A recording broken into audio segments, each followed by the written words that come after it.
আমগো শিববি শাহ হুজুরের আব্বা এই মার্কাজ একটা মাদ্রাসা করছে। ডগির বাইর হুজুর বলতাম আমরা। খুব মেজাজি ছিলেন, খুব মেজাজি ছিলেন এবং এত মুত্তাকি ছিলেন, জীবনে কখনো তিনি কবুতর পালেন নাই এবং বলতেন যে কবুতর পালা জায়েজ নাই। এক শর্তে জায়েজ। কোন শর্তে? সেটা হচ্ছে সারা বছর যদি এক অবস্থায় আমি তাকে দানা পানি দিই। আমগো দেশে তো মানুষ কি করে, বর্ষার মৌসুমে মাঠে ময়দানে ধান থাকে না, ফসল থাকে না, তো ওই বর্ষার মৌসুমে গম টম বিভিন্ন রকমের দানা পানি দেয়। মাশাআল্লাহ, সুদিন আসলে 8 মাস, যেটা আমি নোয়াখালীর ভাষা কো 8 মাস আসলে কো আর কিছু লাগতো না, কবুতরে তালাশ করি খাইব মাসের খেতে যাইয়া। কবুতরে কি পরিমাণ মানুষের ফসল নষ্ট করে, কি পরিমাণ খায় কল্পনা করতে পারবেন না। উঠানে ধান রোদ দিলে বোঝা যায় সে কিভাবে খায়, কল্লাটা উপর দিকে উঠাইবার সুযোগ পায় না। কথা কোন ঠিক না বে ঠিক? এই জন্য আপনি কবুতর পালতে হলে সারা বছর যদি এক সিস্টেমে এক অবস্থায় যদি আপনি তাকে দানা পানি দেন তো আপনার জন্য বৈধ। আর যদি দানা পানি পুরো বছরে একাত্রে এক অবস্থায় দিতে না পারেন, আপনার জন্য কবুতর পালা বৈধ নয়। অপরের ফসল নষ্ট করবে, ধান ঝরানো, রক্ত ঝরানো ফসল, তার কলিজায় আঘাত লাগতেছে, পরের হক নষ্ট হচ্ছে, এই জন্য তিনি কবুতর পালতেন না এবং হাঁস মুরগিও পালতেন না। কেন পালতেন না? আমগো দেশের মানুষেরা কি করে, হাঁসের চাষ করতে গিয়া শামুক তালাশ করিয়া রে এগুলাকে আনি টুকরা টুকরা করে হাঁসেরে দেয়।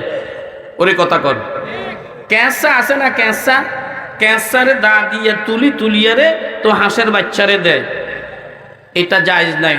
উনি বলতেছেন এটা একটা হারাম জিনিস, হাঁসটা আমার জন্য হালাল, আমি হারাম জিনিস শামুক ক্যাঁচা এটা হারাম জিনিস, আমি ইচ্ছাকৃত কেন তারে খাওয়াবো? সে যদি খুঁজে খায় সেটা তার ব্যাপার, ওটা দোষণীয় নয়, এটা তার খাবার রাখছে আল্লাহ। কিন্তু আমি ইচ্ছাকৃতভাবে তাকে দিব, এটা হতে পারে। এত তাকওয়া ছিল হুজুরের, এত মুত্তাকি ছিলেন, এত তাকওয়া তাহারাতওয়ালা ছিলেন। আল্লাহু আকবার। হুজুর নামাজে দাঁড়াইলে কেউ যদি একটু দূরে ফাঁক করে খাড়াইতো, মেজাজি মানুষ তো এমনিতে গরম হয়ে যেত, এত দূরে খাড়াইছো কা, এত দূরে কা, কি পায়খানা আছে না? আমার লোকে পায়খানা আছে নাই, এরকম ভাবে খুব ডাকতেন। আমগো শিববি শাহ হুজুর কি গরম, ইয়ার তো না আরো চেঁতা আছিল, খুব গরম। একদিন মাদ্রাসাতে পাশ দিয়ে হাঁটি যাই, তো শেষ অবস্থায় তো চোখে দেখতো না, তো ওনার প্রয়োজনে কাউকে ডাকলে হাঁটিয়ে যাইতে যদি কেউ বলতো রে কেড়ে যা, যদি কেউ তো আয়। আমগো দেশে একটা প্রচলন আছে, কেউ কোরআন দিয়ে যাইতে গেলে রে কেড়ে যাস রে, কা আয় যাইতেছে, এরকম কয়নি। এটা বললেই সারে হুজুরের মেজাজ 100 দুঃখ। এই আমি কে রে, তুই কুত্তানি না বিড়াল না শুয়োর, তোর নাম নাই রে, তুই আয় কে? কথা তো বাস্তব, কি বলেন? কথাটা বাস্তব না? এরকম মেজাজি মানুষ ছিলেন। কেউ ফাঁক দিয়ে খাড়াইতো, একটু ফাঁক রাখতো, মেজাজ নামাজ ছাড়ে দিয়ে বলতে আমার গায়ে পায়খানা আছে নাকি, কেন ফাঁক করে দাঁড়াইলা, কেন ইবলিসের শত্রুর এখানে জায়গা দিলা, কেন তুমি রহমত থেকে বঞ্চিত হও? ঈমান কি তোমার সতেজ করার দরকার নয়? ঈমানটাকে তোমার মজবুত করার দরকার নয়? নামাজটাকে তোমার মজবুত করার দরকার নয়? তোমার নামাজের খবর আছে না আমার নামাজের খবর আছে, কেন ফাঁক করে দাঁড়াইলা? এই জন্য জামাতের সাথে নামাজ পড়তে গিয়া আমরা গায়ে গায়ে লেগে দাঁড়াবো। কেন? ওই সময় ঈমানটা আপ ডাউন হয়। ঈমান কি হয়? সবলওয়ালার ঈমানের কারণে দুর্বলওয়ালার ঈমানটাও সবল হয়ে যায়। 2 নাম্বার, আপনারা ওয়াজ শুনতে এসেছেন, সাহাবায়ে কেরাম ওয়াজ শুনতেন, আমার নবীও ওয়াজ করতেন। কথা বলেন ঠিক না বেঠিক? সাহাবায়ে কেরাম তো ওয়াজ শুনতেন, আল্লাহু আকবার, তাদের ওয়াজের শোনাটা ছিল।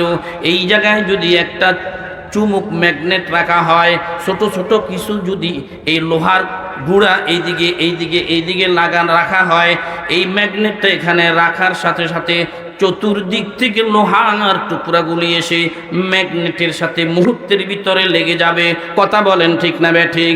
সাহাবায়ে কেরাম আল্লাহ পাকের নবী ওয়াজ করতেন এইভাবে, ম্যাগনেট যেইভাবে চুমুক যেরকম লোহাকে টানে এইভাবে আকর্ষণ করে টাইনা লোহার সাথে আর চুমুকের সাথে যেরকম মিশ্রণ, সাহাবায়ে কেরাম গায়ে বসতেন, গায়ে গায়ে লেগে বসতেন, মিশে বসতেন, এমনভাবে বসতেন মনে হচ্ছে যেন হাফিজ হাদিস হযরত আবু হুরায়রা রাদিয়াল্লাহু তাআলা আনহু বলেন, হযরত আনাস ইবনে মালিক রাদিয়াল্লাহু তাআলা আনহু বলেন, পাখিরা মাথার উপর বসে পায়খানা করে চলে যেতে পারবে, তারপরও অনুভব করা যাবে না এরা কি মুর্দা না জিন্দা। ইমানটা আপ ডাউন হয়। ও মুসলমান, কোরআনের আলোচনা শুনতে গেলে গায়ে গায়ে লেগে বসে দুনিয়ার নেতা নেত্রীদের মাজমার মতো ছিটা বিটা হয়ে বসা যাবে না। গায়ে গায়ে লেগে বসলে ইমানটা আপ ডাউন হয়। সবলওয়ালার ইমানের কারণে দুর্বলওয়ালার ইমানটাও সবল হয়ে যায়। আমগো ইমানের সবলতার দরকার আছে না নাই? না হয় কালবৈশাখী শুরু হইয়া গেলে টিকা বড় মুশকিল। আর ওই কালবৈশাখী লাগবে না, এখনো তো যেইভাবে কালবৈশাখী শুরু হইয়া গেছে, নাস্তিক মুরতাদ বেঈমানদের মুসলমানদের সন্তানগুলোকে কিভাবে নাস্তিক বানানো যায়, বেঈমান বানানো যায়, হাজারো কৌশলের ভিতরে এটাও একটা কৌশল। মানুষ নাকি বানর থেকে এসেছে।